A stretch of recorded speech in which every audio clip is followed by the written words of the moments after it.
మీరు ఇంతకు ముందు మాట్లాడుతూ చెప్పారు ప్రెగ్నెన్సీ అంటేనే మెంటల్ అండ్ ఫిజికల్ ఉన్న చేంజెస్. సో ఎలా ఉంటాయి, ఫిజికల్గా ఎలా ఉంటాయి అండ్ మెంటల్గా ఎలా ఉంటాయి? మనకి ఫిజికల్ చేంజెస్ తెలిసిందే. మెయిన్ ఏంటంటే వామిటింగ్స్, అరగకపోవడము, అసిడిటీ మెయిన్ ఫుడ్ విషయంలో. తర్వాత కాన్స్టిపేషన్, కొంతమందికి యూరినరీ ప్రాబ్లమ్స్, ఇవన్నీ సింపుల్గా జరుగుతుంటాయి.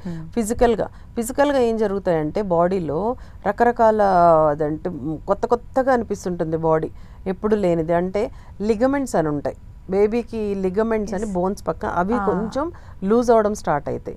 సో వాళ్ళందరికీ అంటే పెయిన్ వస్తూ ఉంటుంది, అక్కడ ఏదో పెయిన్ఫుల్గా ఉంటుంది, మనం కూడా ఫీల్ అయి ఉంటాం సంథింగ్ రిలాక్సింగ్ అని. సో ఫిజికల్ చేంజెస్ అనమాట ఇవన్నీ. అట్లనే బ్లడ్ లోపలికి వెళ్తే బ్లడ్లో కొన్ని చేంజెస్ వచ్చేసి ఉంటాయి. అలాగే హార్ట్లో కొన్ని చేంజెస్, అంటే కెపాసిటీని పెంచాలి కదా ఇప్పుడు, లంగ్ చేంజెస్. అలాగే బౌల్ చేంజెస్, అంటే పేగులలో చేంజెస్. ఇవన్నీ ఫిజికల్ చేంజెస్ అవుతూ ఉంటాయి.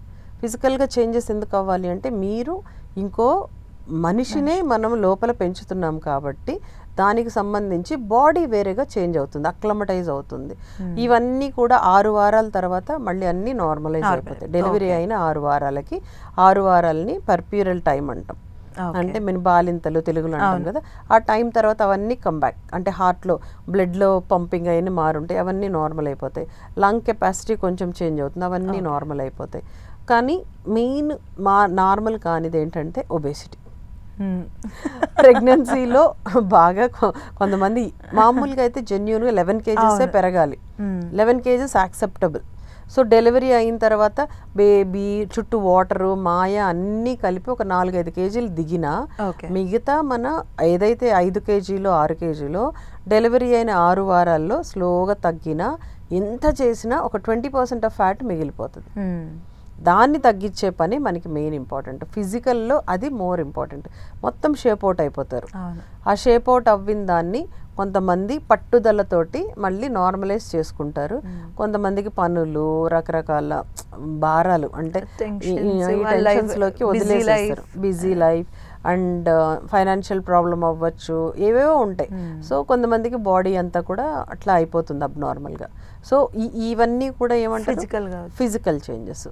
మెంటల్ చేంజెస్, మెంటల్ అంటే మానసికంగా కూడా చాలా చేంజెస్ వస్తాయి because of the hormonal changes. కొన్ని హార్మోన్స్ హెవీగా పైకి వెళ్ళిపోతాయి, పీక్స్, కొన్ని హార్మోన్స్ పడిపోతాయి. సో దీన్ని తట్టుకోవడం చాలా కష్టం. అందుకని ఏమంటారు, మదర్ని అంటే కడుపుతో ఉన్న వాళ్ళని చాలా బాగా చూసుకోమంటారు. అంటే అందుకనే కదా భర్తకి మూడ్ స్వింగ్స్, విపరీతమైన మూడ్ స్వింగ్స్. అందుకనే ఎప్పుడు సంతోషంగా ఉంచండి అమ్మ అంటారు. హస్బెండ్ని అదే టైం కొనిపించేసుకొని ఏది కావాలంటే అది, అత్తగారి దగ్గర ఏది కావాలంటే అది చేయించుకో, అమ్మగారి దగ్గర ఏదంటే అంటే నీ కోరికలనే తీర్చుకో. ఎందుకు అంటే ఆ టైంలో వాళ్ళని సంతోషం పెట్టడం అవసరం. ఎందుకంటే మూడ్ డల్ అయిపోతుంది, ఆల్రెడీ రకరకాల ఫిజికల్ ప్రాబ్లమ్స్.